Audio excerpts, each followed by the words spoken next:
3 months had passed since her father's death, yet his office still carried his presence.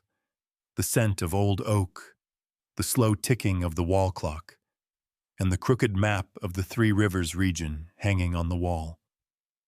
Liora James sat behind the large desk, ledger open before her. Red numbers bled across the page like wounds that refused to heal. Outside, the wind swept dust through the window frame, scattering it across the pale light of a Colorado morning. She heard a gentle knock. Martha, the housekeeper who had served her family for over 20 years, stood at the doorway.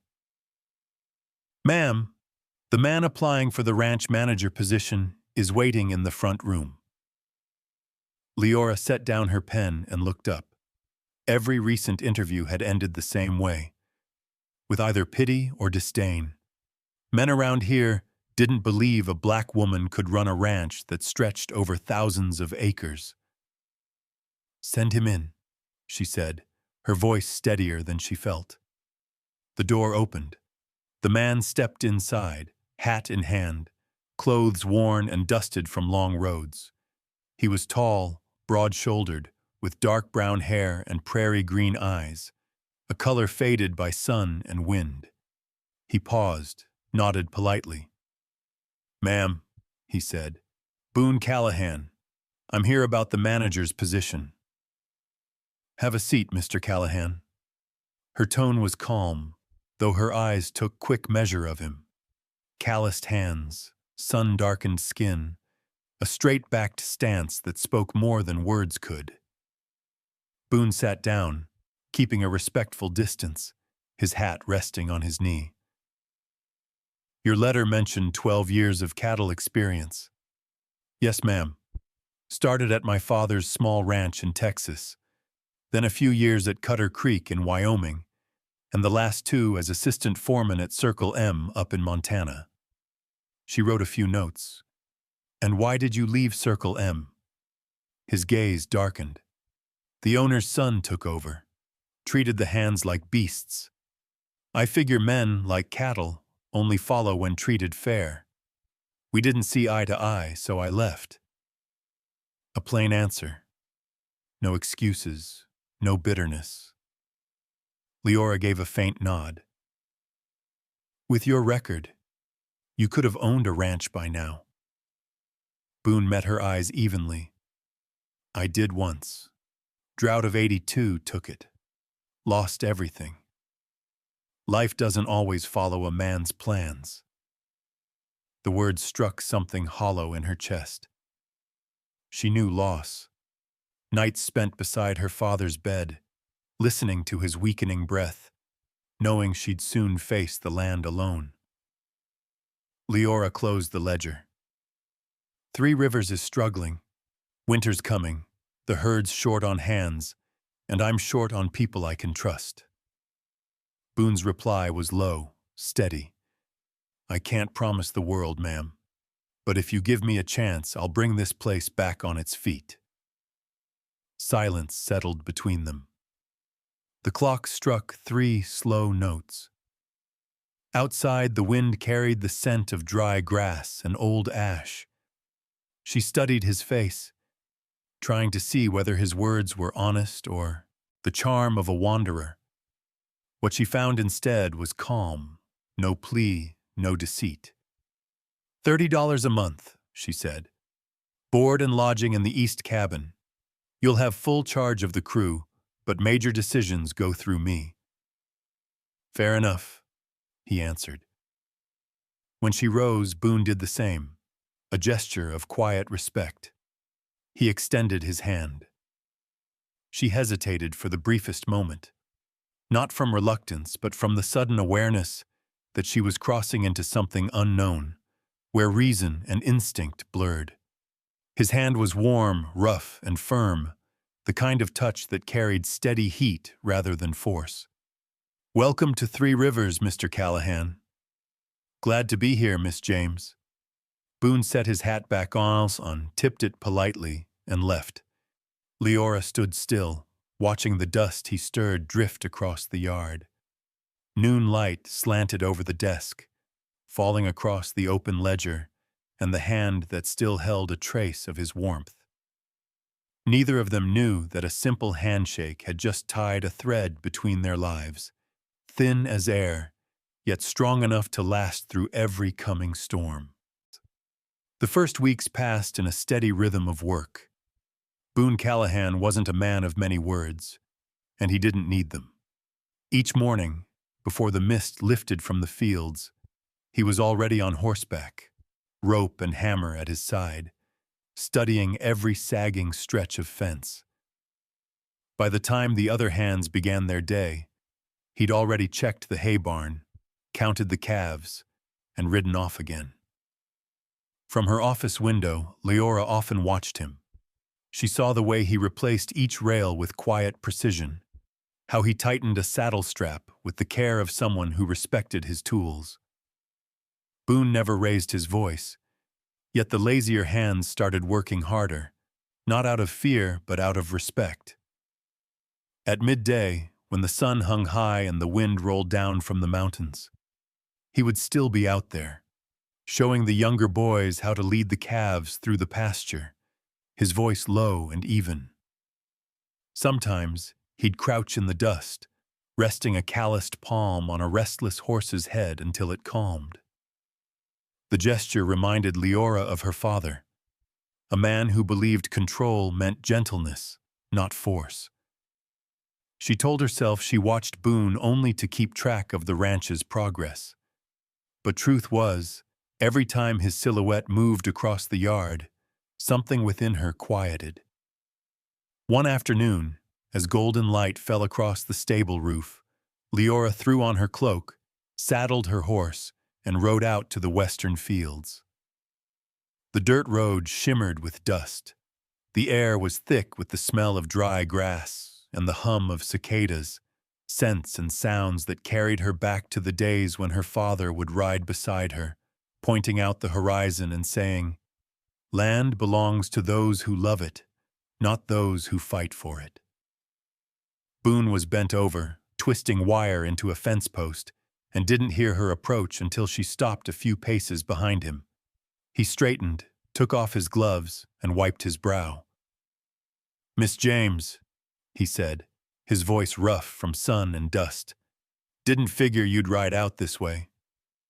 "Sometimes you have to see a thing with your own eyes to know what's still yours," she replied. Boone nodded toward the distant herd scattered across the sunlit field. "We've separated the calves from the cows. Keeps disease down, easier to manage." "Has the count dropped much?" 347 head, he said. "About 50 short of your ledger. I'd wager rustlers." Leora's grip on the reins tightened. "Rustlers?" "Most likely. I've already set a night patrol." He said it calmly, as if the matter were already handled. She studied him, the dying light cutting sharp lines across his sunburned face. Boone carried himself like a man with nothing to prove, and somehow that steadiness inspired more trust than any promise could. "Are you certain you can manage all the new hands?" "Certain. I picked them myself. Told them if they keep their work clean, there'll be a bonus come season's end." Liora frowned. "We're short on funds." "Sometimes you spend a little to earn back tenfold. They'll make it worth it." He didn't sound persuasive, only matter of fact. She almost challenged him, then stopped. Standing there beneath the late sun, surrounded by the land her father left behind, she realized Boone Callahan might understand long-term survival better than anyone she'd ever hired. "Very well, Mr. Callahan," she said, brushing wind-blown strands from her face. "I'll trust you, at least until I have reason not to." He smiled, brief and faint, the kind of smile that might be gone before you knew it was real. "Fair enough." For a while neither spoke. The sun dipped behind the ridge, painting the fields gold. Boone pointed toward the calves kicking up dust around their mothers. "Look there," he said quietly. That's your future. Liora followed his gaze. In that moment, she forgot the debts, the worry, the ache of her father's absence. There was only the sound of the herd, the scent of hay, and the soft hum of life returning to the earth. It was a fragile peace, the kind she thought she'd lost forever. She didn't know that as they stood there in the fading light, Boone was watching her too, the woman who wore strength like armor, and something small but certain stirred awake inside him. On the ride back, Liora turned once more. The last sunlight slid across Boone's shoulders, stretching his shadow long across the dirt. And for the first time since her father's passing, her heart felt lighter, as if that sunset had carried a piece of her loneliness away. That morning, the sky hung gray and heavy, the color of river water after rain. Liora was reviewing the ranch's expense ledger when she heard the distant rhythm of hooves. Martha appeared in the doorway, worry lining her face. "There's a man from the bank here, Miss Liora. Says it's urgent." Liora closed the ledger and stepped onto the porch. A black carriage stood at the gate, its wheels still becheha with mud. The man who climbed down looked polished and out of place. A city suit, striped waistcoat, and shoes far too clean for Colorado dirt. He removed his gloves and smiled with practiced courtesy. "Miss James," he said smoothly. "Hollister, from Colorado Central Bank. My apologies for arriving unannounced, but I'm afraid the financial situation of Three Rivers has grown pressing." His tone was as slick as the paper he carried. Liora invited him inside, poured coffee, and took her seat across from him. His eyes wandered the room, landing on her father's portrait, a look that held both respect and calculation. "Your late father's loans," Hollister began, setting an envelope with a wax seal on the table, "are now 3 months overdue. If payment isn't made by the end of the season, the bank will have to act on the collateral." Liora kept her voice calm. "I'm well aware of my obligations, Mr. Hollister. I'm making arrangements."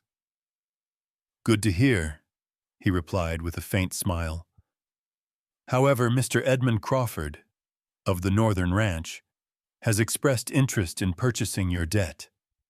He's offered to cover the full amount in exchange for the deed to Three Rivers." The air in the room thickened. Leora's gaze hardened, her dark eyes steady. "Crawford was my father's friend. He should have spoken to me directly, not crept through a bank." Hollister spread his hands, feigning innocence. "Perhaps he only meant to spare you the hardship. It's no easy task for a woman to run a ranch alone out here." The last words burned. Liora rose to her feet, her tone quiet but cutting. "I've kept this ranch running for 3 months without anyone's pity, and I'll keep doing it long after you've gone." Hollister shrugged, gathered his papers. "I'm only doing my duty, Miss James. You have until the end of autumn." He tipped his hat and stepped out, leaving behind the faint scent of cheap cologne and dust. When the sound of hooves faded, Liora sank into her chair. The notice lay on the table, numbers sharp as a blade.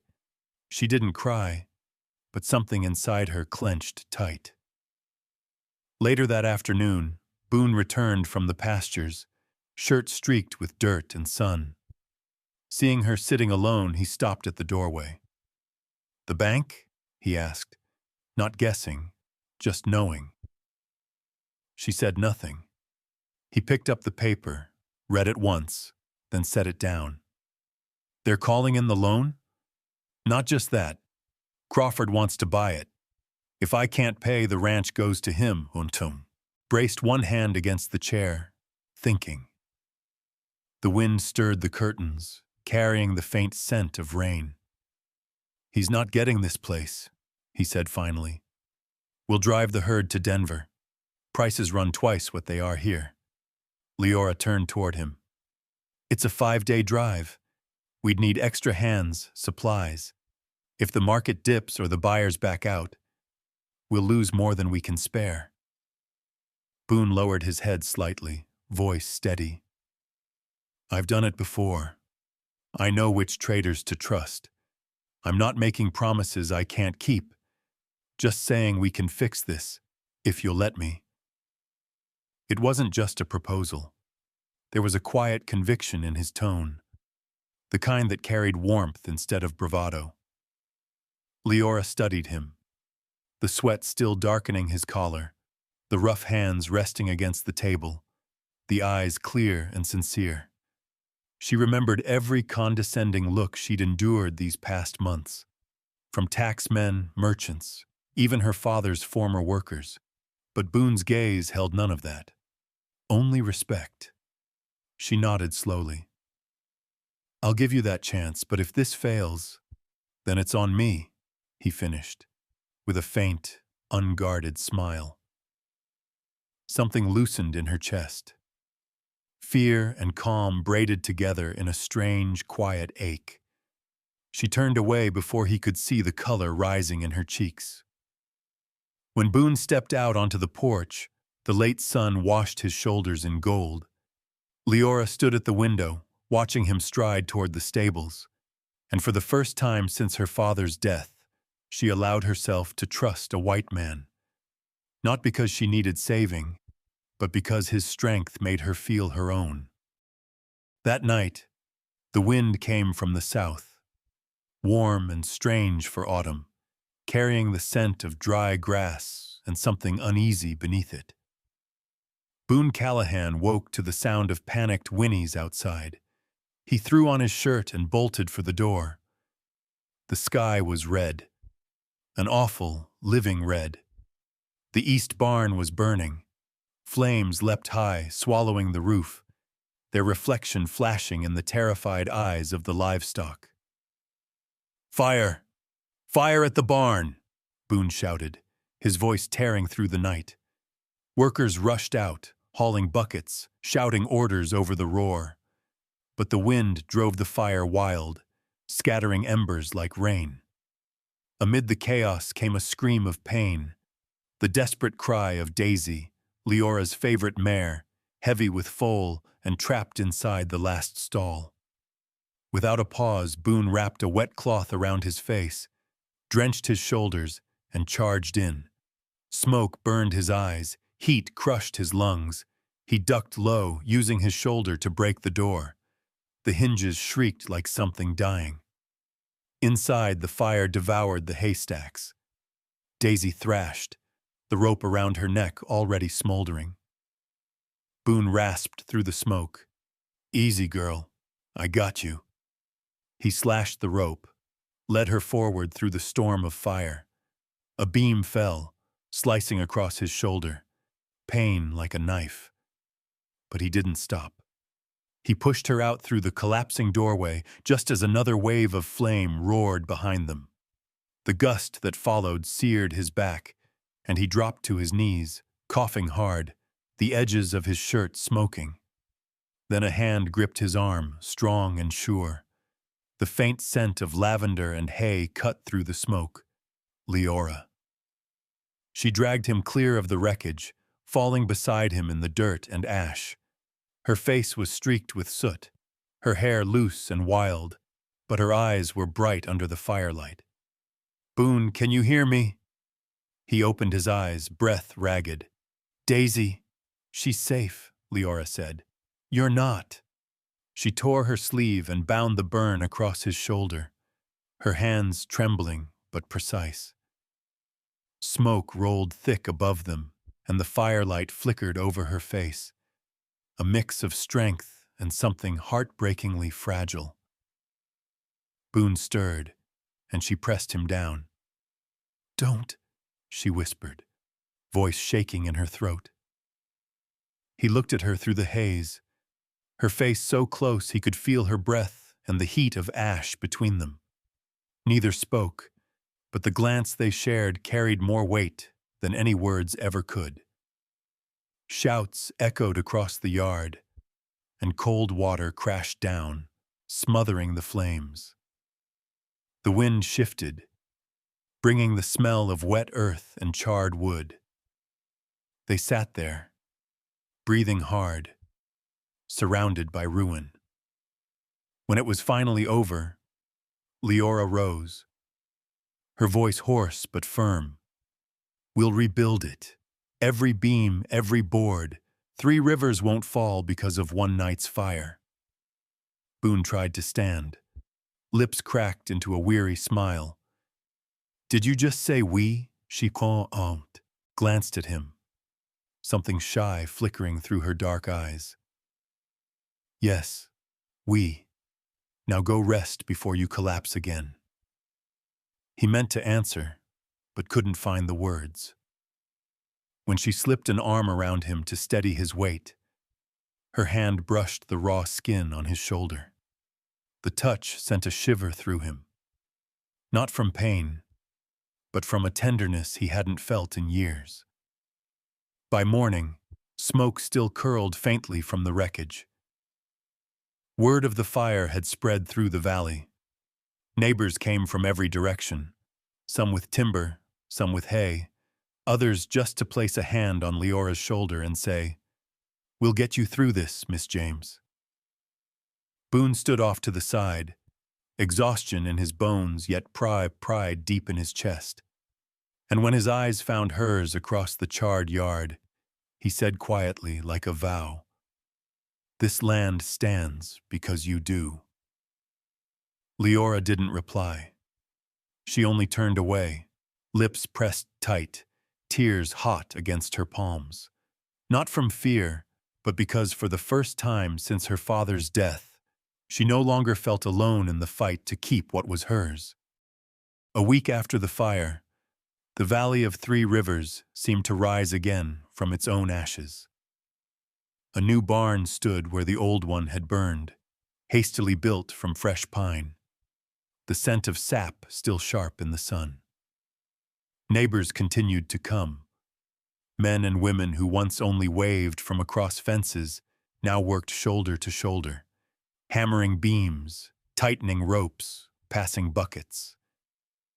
Boone stood in the yard, wiping sweat from his brow, glancing toward the porch where Liora was speaking with the Dempseys, a husband and wife who, not long ago, had planned to sell their ranch for fear of Crawford's debt collectors. Today, for the first time, they'd arrived with hope instead of fear. "She's got this valley standing on its feet again," Martha murmured as she passed. Boone only smiled faintly, but inside he knew she was right. That afternoon, Liora sent word across the valley, inviting every small rancher to meet at the main house. By sunset, wagons began to arrive, wheels creaking over the dusty road. The parlor filled quickly, nearly a dozen ranch owners, most of them worn down by years of Crawford's bullying and greed. Liora stood at the head of the long table, her hands resting on a map of the valley spread wide. Boone stood beside her, silent, steady, a quiet anchor behind her voice. "Crawford doesn't just want 3 rivers," she began, her tone clear and firm. "He's buying up every acre around this valley. If we don't stand together, sooner or later, he'll own us all." Murmurs rippled through the room. Mr. Dempsey furrowed his brow. "What can we do, Miss James? The man's got money and men." Boone stepped forward. "He's got money, sure, but we've got cattle, land, and people who know how to work it. If we drive our herds together to Denver, we'll get twice the market price. This valley built its wealth from the ground up, not from fear." He didn't say much, but each word hit like a hammer. Liora glanced at him under the lamplight. Tall, calm, the kind of presence that steadied a room. A young woman near the back raised her hand. "If we do this together, won't the bank interfere?" Leora's reply was simple. "Banks only care about money. When we have enough to pay, they'll stay quiet." Her certainty spread like fire through dry grass. One by one, heads began to nod. Mr. Dempsey was the first to sign the partnership agreement, and soon the rest followed, names scrawled in ink that bound them tighter than any handshake. Boone and Liora sat side by side afterward, drafting routes, dividing crews, listing supplies. They worked in rhythm. She spoke half a sentence. He finished it. He handed her a map. She was already reaching for the ruler. Neither looked at the other often, yet they moved as if guided by the same pulse. When the meeting ended, lamps burned low, and the smell of smoke and pine filled the quiet. Wagons rolled away one by one until only 2 people remained in Ta'nul, the room. Boone gathered the papers while Liora stood by the window, staring out at the soft wind stirring the willows. A deep fatigue washed over her, the kind that comes after fighting too long to stay strong. He noticed. Placing a hand gently on her shoulder, he said, "You did good."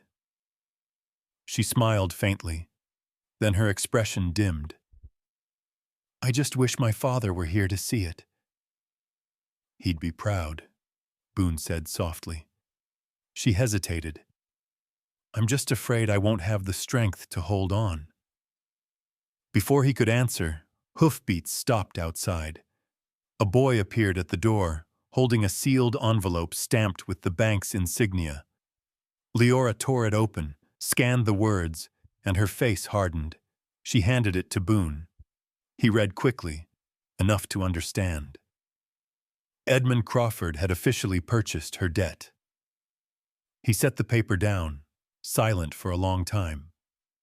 "It means he can call it due whenever he wants," she said, voice rough. "This whole land is his now, on paper." A draft slipped through the cracks, making the lamp flicker. Liora felt the chill run down her spine. All their work, their plans, it could crumble with a single signature. She sank into a chair, hands clasped tight, torn between fear and exhaustion. Boone came closer and laid his hand over hers, firm, steady, not claiming, only reassuring. She looked up.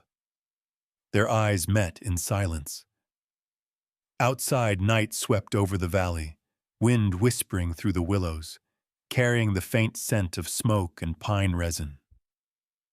Boone's voice was low, rough as gravel, yet gentle as a vow. "Then you won't face him alone." Liora didn't answer.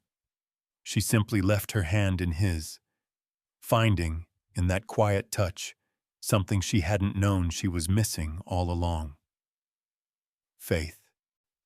The night before the drive to Denver, the wind moved steady across the fields, carrying a chill from the far-off mountains. The sky was black as ink, thick with stars, and the ranch lay wrapped in that rare stillness that comes only before something momentous begins. Inside the barn, a small oil lamp burned low, casting a soft amber glow across wooden beams, still scented faintly of smoke from the fire.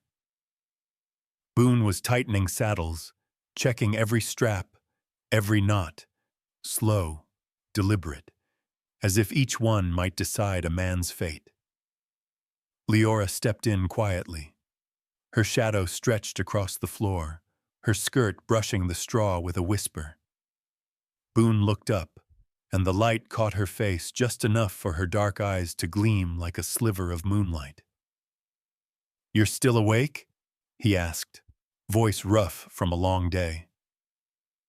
"I couldn't sleep," she said, walking closer. "I kept thinking, tomorrow you'll be gone." Boone smiled faintly, though it didn't reach his eyes. "Just 5 days. I'll bring good news back." She stopped in front of him, her gaze drawn to the half-healed burns on his arm, the marks the fire had left behind. "Are you sure you're strong enough?" He touched the bandage lightly, I've been worse and made it through."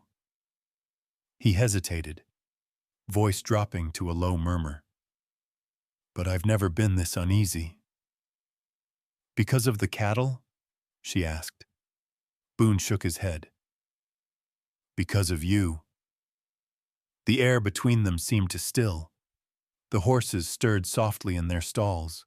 The wind hummed against the walls, and all the noise of the world felt far away. Liora smiled faintly, though her eyes betrayed a tenderness she could not hide. "I'm stronger than you think." "I know," he said, his gaze steady. "Liora, I've never met anyone braver." The words weren't meant as flattery. They were truth.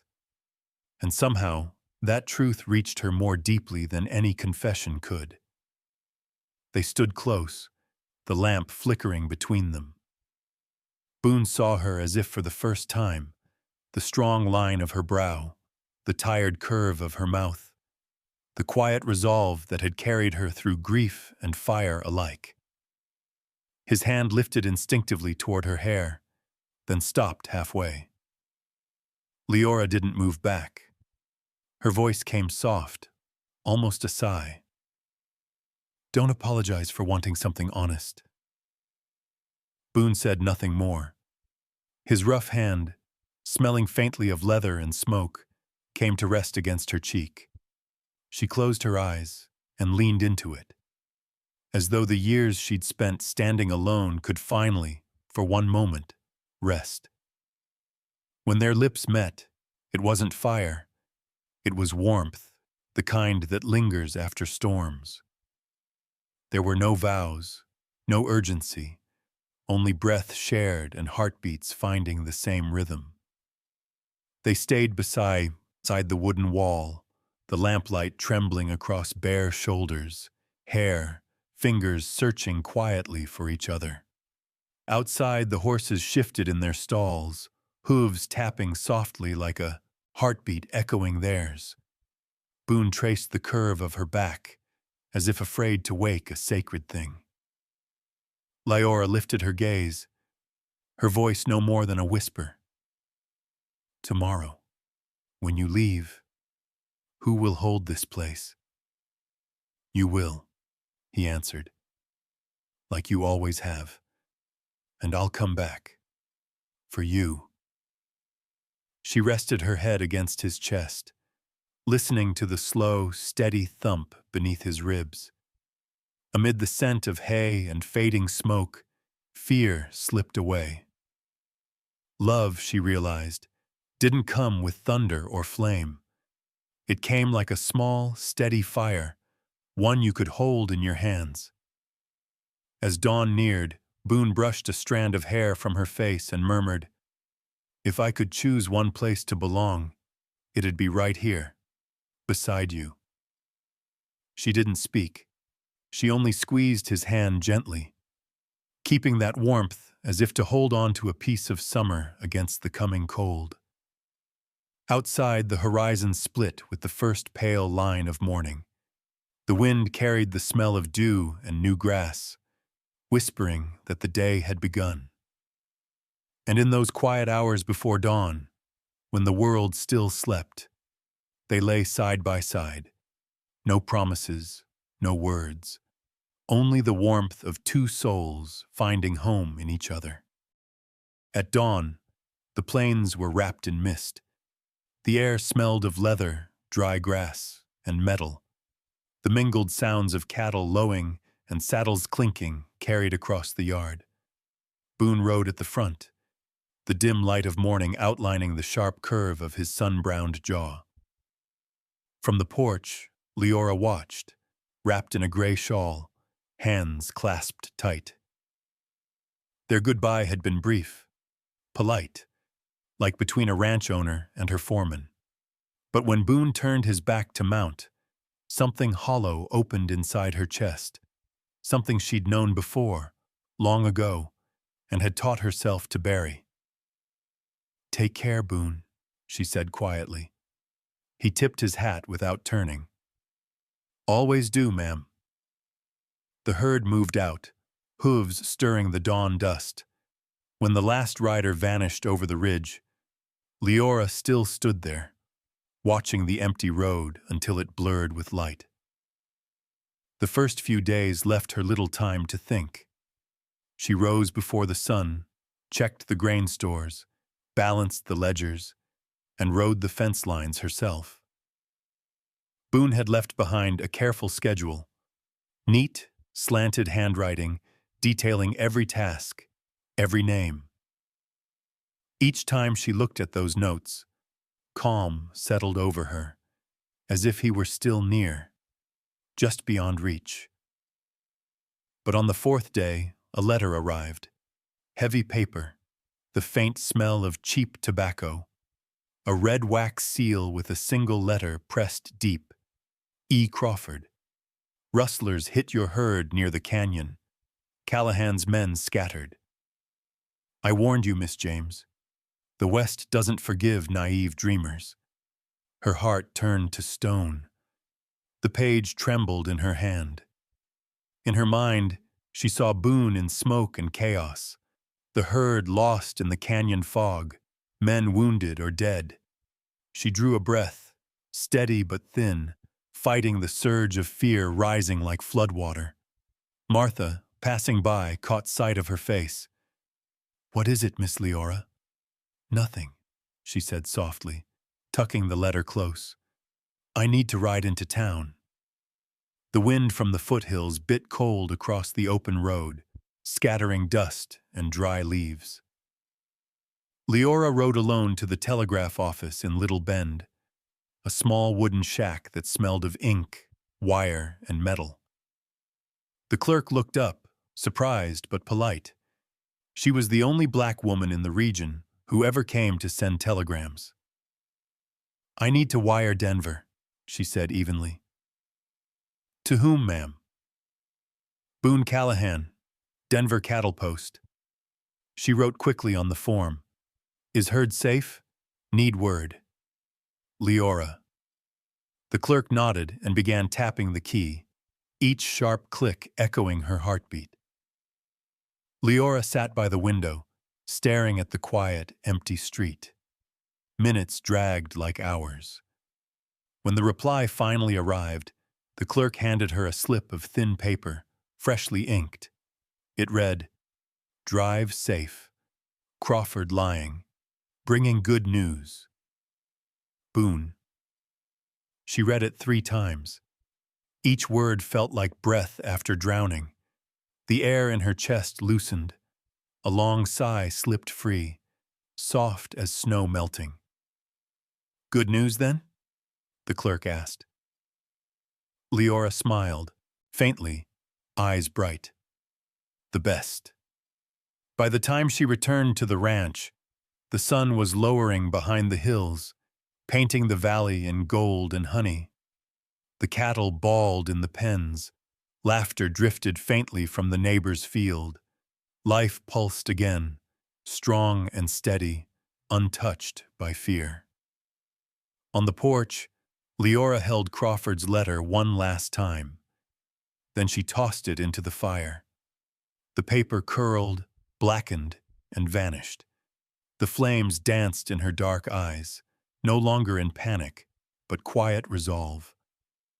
Martha came out carrying a steaming cup. "Mr. Callahan's all right, then?" "He is," Liora said, "and he's bringing good news home." Martha nodded, satisfied, and slipped back inside. Liora stayed there, listening to the wind in the willows. Somewhere beyond those ridges, Boone was under the same sky. She pressed a hand over her heart. Steady, certain. No man had ever made her trust this deeply. Not through words, not through promises, but through the quiet proof of action. Outside, the wind brushed the wind chime by the porch, its notes ringing clear and small into the vast night. Faith, she realized, didn't need vows. It only needed to survive fear. And that night, as the valley lay still beneath a silver moon, Leora James sat by the lamp's warm light, unafraid, for the first time in years. What she had now, no one could take away. The first winter wind swept down the valley, carrying the scent of coal smoke and distant rain. When Leora returned from town, she knew something was wrong before she even reached the gate. The chain on the front fence swung loose, the lock split open, and the dogs were barking frantically near the back stables. She kicked her horse forward, galloping into the yard. The front door hung open. Muddy footprints trailed across the porch and into the house. In the parlor, drawers were pulled halfway out, the desk overturned, and the framed photograph of her father lay shattered, a single crack cutting across his face.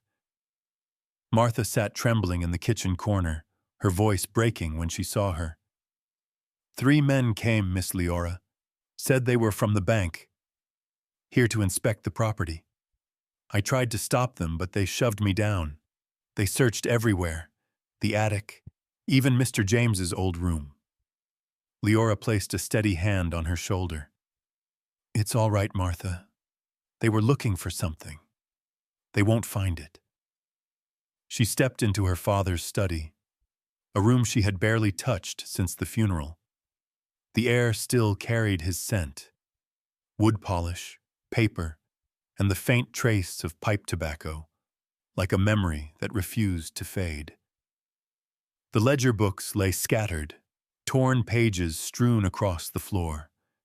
The drawers had been pulled out and shoved back carelessly.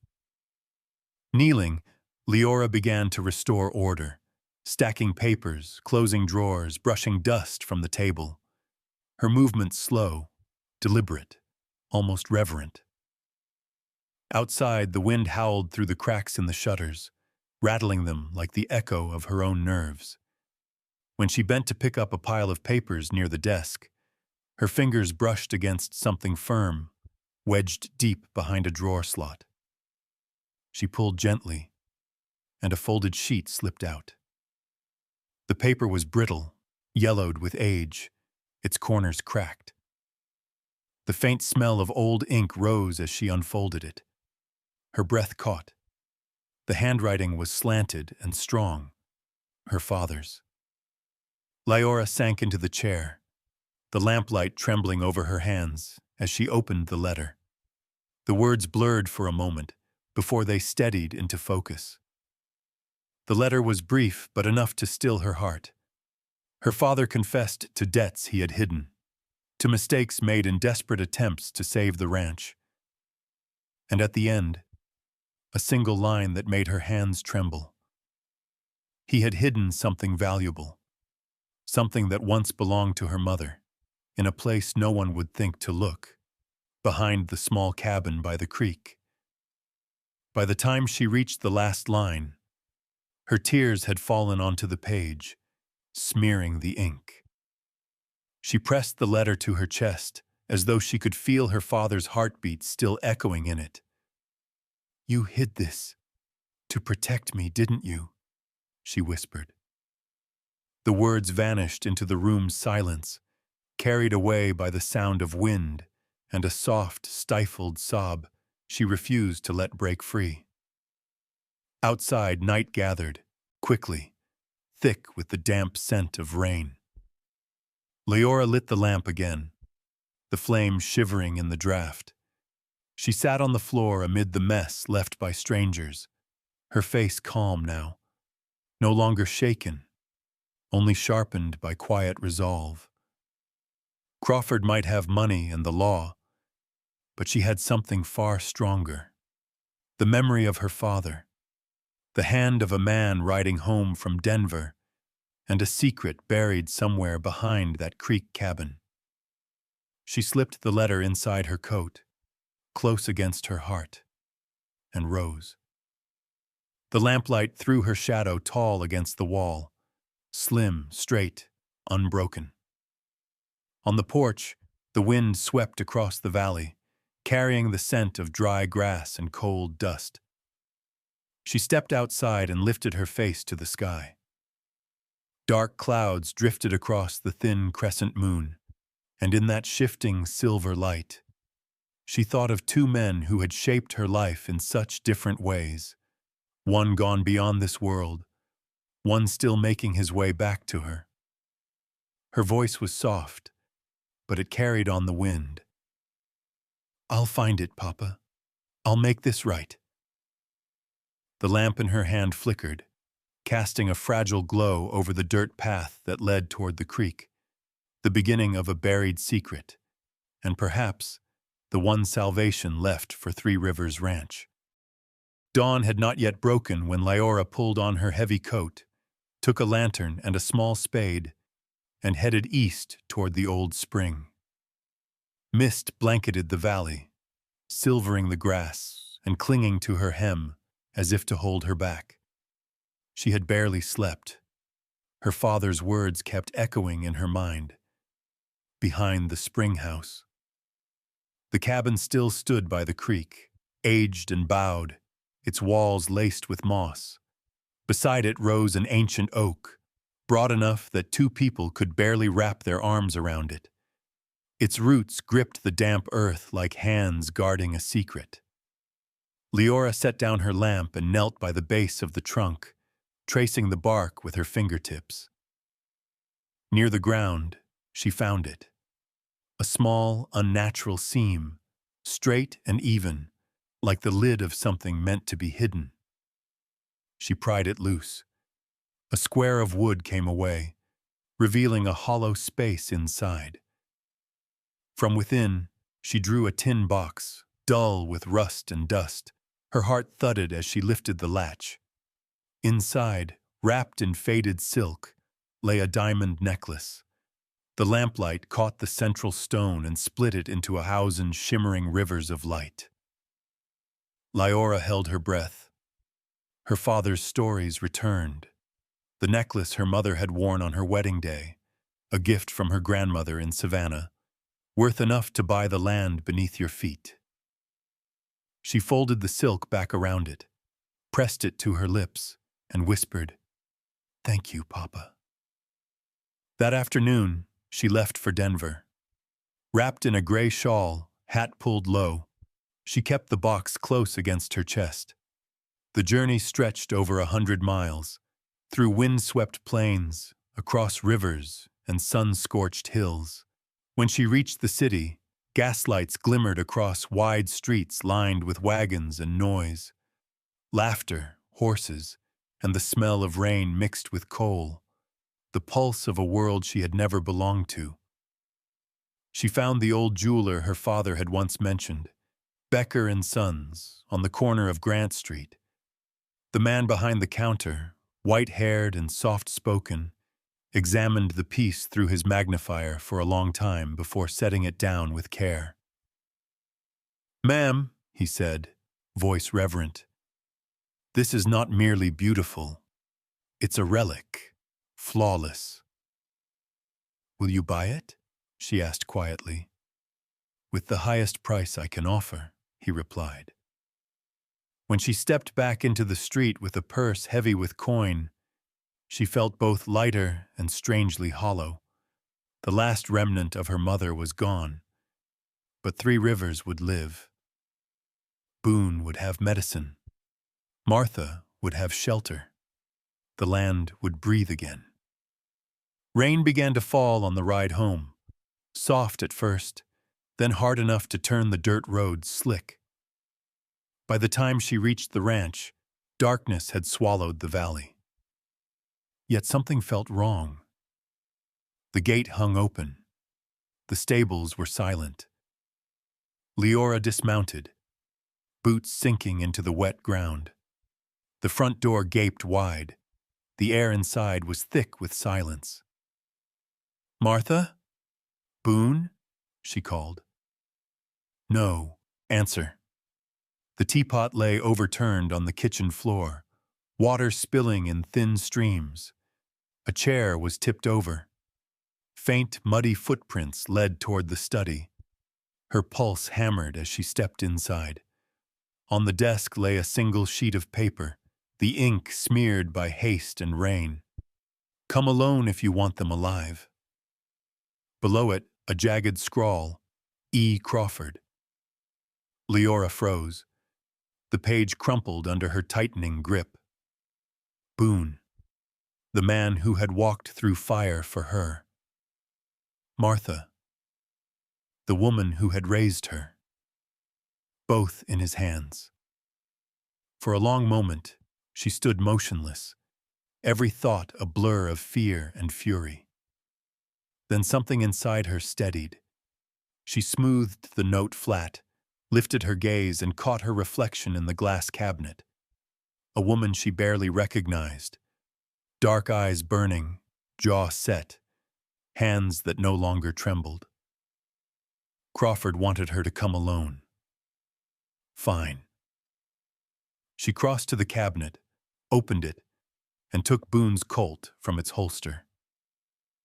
The gun's weight was cold and sure in her palm. She checked the chamber, full. The metallic click echoed through the house.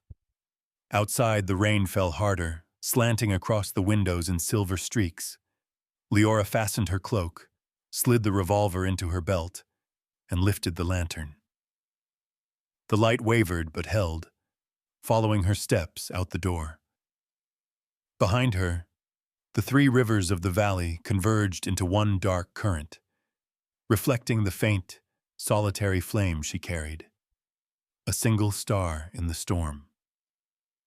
And far ahead, buried in the night, the Crawford estate waited on its hill, a shadowed place where every path led toward reckoning. That night, there was no moon. The whole valley held its breath, the only sound the muffled rhythm of hooves on the dirt road winding toward Crawford Hill. Liora rode cloaked in black, Colt at her side. Every heartbeat matched her horse's stride. She didn't know what waited at the end of that road, only that Boone and Martha were being held there, and she would not let anyone else pay for Edmund Crawford's sins. The Crawford mansion rose from the dark like a scar against the sky, its windows burning with lamplight. The iron gates stood open. 2 guards stepped forward but paused when she said, "Mr. Crawford is expecting me." They exchanged glances, then stepped aside. As she passed, the wind lifted her cloak, revealing the faint gleam of steel at her hip. In the grand hall, Crawford was waiting by the fire, a glass of whiskey in his hand. The flames painted his ruddy face in shades of arrogance and triumph. "Miss James," he drawled, punctual.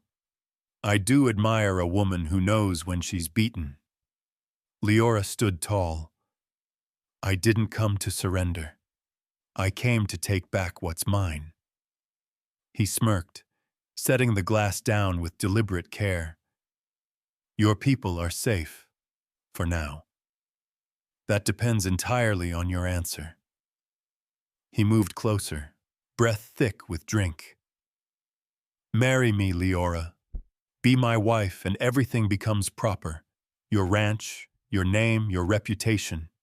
You'll keep 3 Rivers. I'll keep the honor of owning it. A civilized arrangement, don't you think?"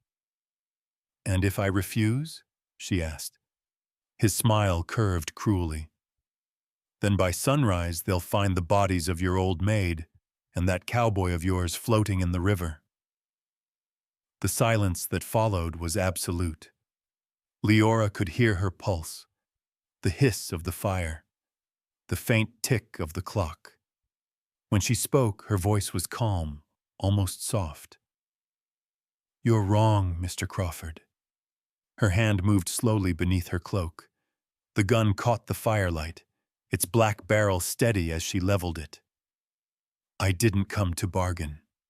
I came to end this." Crawford froze, then barked out a jagged laugh. "You wouldn't dare. A black woman killing me? You'd be swinging from the gallows before dawn." Liora didn't blink. "I don't have to kill you. I just have to keep you here long enough." From the corridor came a crash. The door flung open, followed by a hoarse, familiar cry. "Liora!" Martha stumbled in, soot-smudged and trembling, and behind her, two men dragged Boone forward. His face was pale, his shoulder wrapped in blood-stained cloth. He pushed himself upright, his eyes locking on hers. "Put it down, Liora," he rasped. "Don't give him what he wants." Crawford shouted, "Hold them!" But before his men could draw, a commanding voice thundered from outside. "Territorial Marshal, drop your weapons!" The front doors burst open. Light from dozens of lanterns flooded the room. Boots struck the floor in unison as a tall man in a long brown chausson coat stepped through, a silver badge gleaming on his chest. "Marshal Thomas Blackburn," he said evenly. "Edmund Crawford, you're under arrest for kidnapping, fraud, and cattle theft." Crawford spun toward his men. "Don't just stand there! Stop him!" But no one moved. Behind the marshal came a group of ranchers and lawmen. Henderson, Eliza Sullivan, and two deputies. One of them pushed forward a man with his wrists bound. Miller, Crawford's former hand. "He's told us everything," Marshal Blackburn said. "The arson, the stolen cattle, the attempted murder of Boone Callahan. Miller signed a full confession this morning." Crawford's face drained of color. He staggered back, stammering, "You'll regret this. I am the law in this valley." "Not anymore," Blackburn said, signaling to his men. Two deputies stepped forward and snapped irons over Crawford's wrists. The fight left the room like air escaping a wound. Liora slowly lowered her gun, breath trembling as the noise faded. Then she ran to Boone. He stood by the doorframe, sweat streaking his temples, but his smile, faint and tired, was steady. "You shouldn't have come," she whispered, voice breaking. "You shouldn't have come alone," he answered, the corner of his mouth lifting. His eyes, worn but bright, held hers with quiet pride. Marshal Blackburn approached and tipped his hat. "We got here thanks to the telegram you sent Henderson. He rode straight to me after Miller turned himself in." Liora nodded, gratitude and exhaustion mixing behind her tears. Outside, the lawman led Crawford down the steps in chains. Under the lantern glow, he looked small, beaten, just another man stripped of the power he'd built on fear. Boone reached for her hand. His palm was warm despite his weakness. "It's over," he murmured. "Three Rivers is safe now." Liora met his gaze, tears spilling freely at last. Not from terror, but from release. For the first time in years, the fight was done. Beyond the windows, the wind swept over the hills, carrying the scent of wet soil and charred grass. And far to the east, the first thin light of dawn spread across the valley that had nearly been lost, touching every field, every river, every heart that had dared to endure the dark. The morning after the chaos, a rare stillness settled over Three Rivers. The rain from the night before had smothered the last embers on Crawford Hill, leaving only the faint scent of smoke mingling with wet earth. When Liora stepped out onto the porch, the first light of dawn broke over the ridgeline, thin and soft, as if even the sky was exhaling relief. Boone lay in the small room of the main house, his shoulder bound in white bandages. The doctor from Prescott had just departed, ordering at least 2 weeks of rest. Martha sat by the window, mending a blanket, her eyes straying to him every few seconds. "He'll be all right," Liora said gently, resting a hand on her shoulder. Martha smiled faintly. "You say that as if you're certain." "I have to be," Liora replied. "If I'm not, this place won't hold together."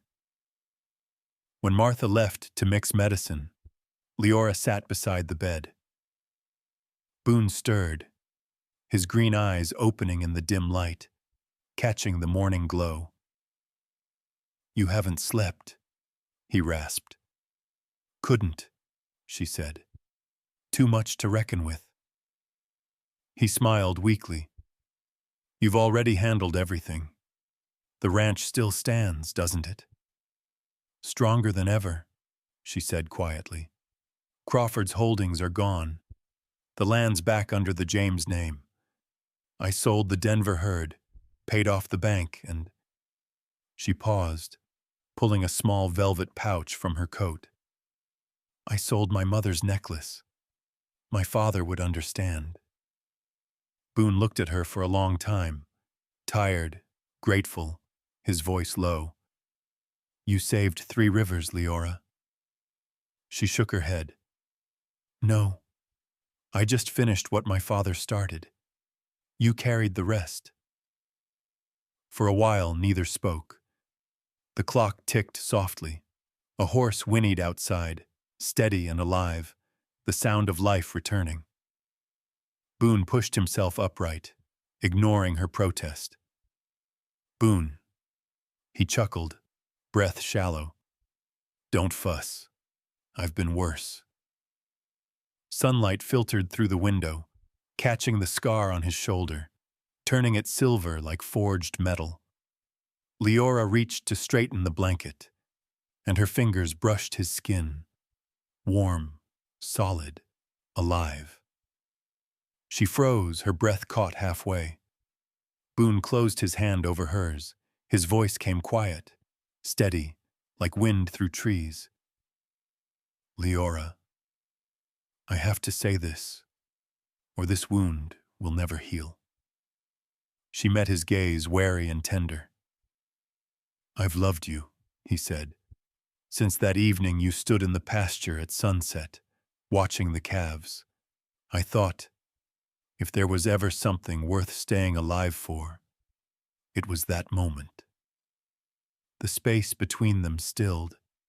Liora lowered her eyes, her lips trembling at the edge of words she'd buried for too long. "Boone," she whispered, "I don't know what love looks like anymore. After my father, I thought it was something that only lived in the past." "Maybe it never left," he said.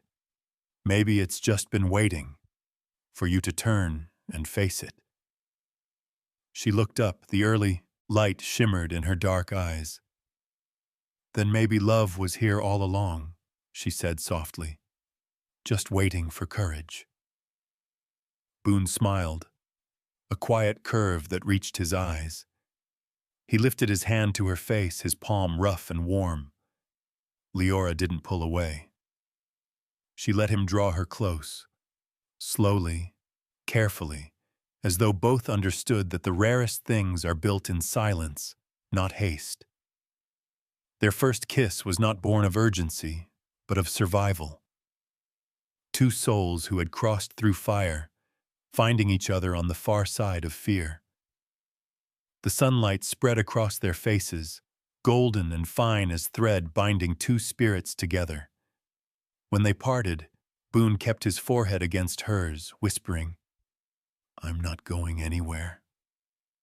Liora smiled through tears.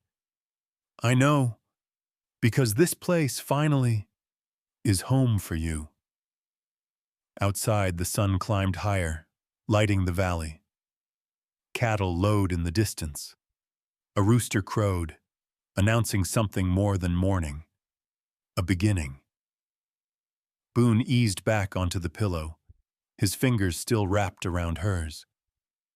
Liora stayed beside him, silent, watching him drift into sleep. The light moved slowly across the room, touching the wall, the bed, his face, peaceful, steady, alive. Beyond the window, spring brushed the rooftops and the willow trees with green. What had once burned was blooming again, and within the ashes, they had found what no fire could take, something enduring, something new, a beginning born from the courage to stay. A year had passed since Crawford Hill fell. That spring, the Valley of Three Rivers bloomed as if it had never known ashes. Grass returned in soft green waves, the creeks ran clear again, and the first calves of the year were born under the mellow gold of morning light. Boone stood by the southern fence, one arm resting on the fresh white rails, watching the herd graze lazily across the meadow. The scar on his shoulder had faded to a pale line, a quiet mark of the battles they had survived together. Nearby, Liora, dressed in a cream-colored dress, stood with her ledger in hand, the corners of her mouth curved into a peaceful smile. 3 years ago, I thought this ranch couldn't be saved, Boone said, eyes still on the fields. You keep saying that, Liora replied without looking up, and every time you prove yourself wrong. He chuckled softly, stepping closer. Only because you taught me how to see what's worth believing in, even when all that's left is dust. For a moment they simply looked at each other, and every memory of smoke, fear, and ruin melted away like mist. What remained was quiet, the kind they had both fought a lifetime to find. That afternoon, the ranch buzzed with preparation for the first anniversary of their wedding. Workers set long tables under the open sky, hung oil lanterns, and laid out white cloths, apple wine, and pies that smelled of cinnamon. Martha bustled around the kitchen, commanding like a general. "Don't forget the wildflowers," she called out. "Liora loves those best." By the time the violin struck its first note, guests began to arrive. Neighbors from nearby ranches, men and women who had once helped rebuild fences after the fire. Even Marshal Blackburn showed up, tipping his hat, his kind smile glinting beneath the porch light. Boone greeted each of them by the door, shaking hands, while Liora stepped out into the soft glow of dusk. Her hair was tied low, a few strands loose against her cheek, her eyes bright as the last light of day. When their gazes met across the gathering, no words were needed. They smiled, the kind of smile that said, "We made it." Later, the fire burned high in the yard, throwing sparks into the night sky. Children ran in circles, laughter echoing like wind through the valley. Someone joked, "Three Rivers is the richest ranch in the county now." Boone laughed and turned toward Liora. "Rich?" he teased. "I'd say we're just getting by." She looked up at him, her voice warm. "Getting by's enough. Enough to owe no one. Enough to have a hand to hold every night. That's what rich means to me."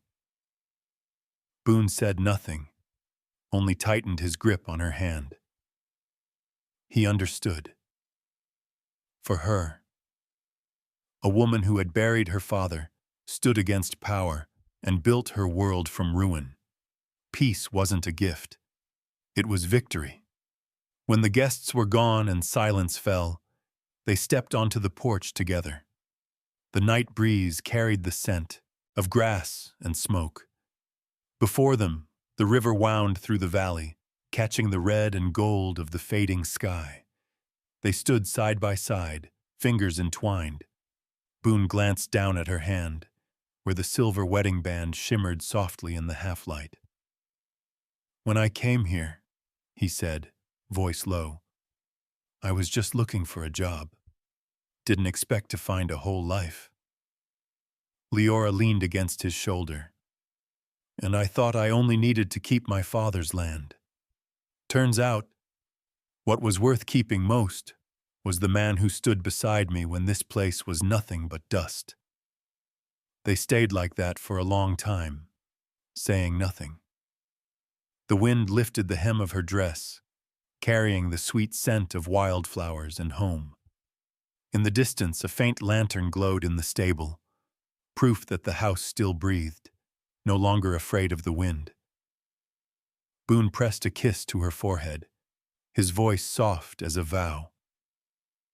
No storms left to fight, only days to live. Liora smiled, fingers tightening around his. And every day I'll still choose to stay. Below them, the three rivers shimmered like glass, holding the sunset in its arms, gentle, enduring, and eternal, like the love of two people who had learned never to let go. Tell us in the comments, which moment of their journey stayed with you the most? If this story brought you a smile, tap like, subscribe, and ring the to keep traveling with us through Wild West love stories, where we still believe that even in dust and wind, love knows how to bloom.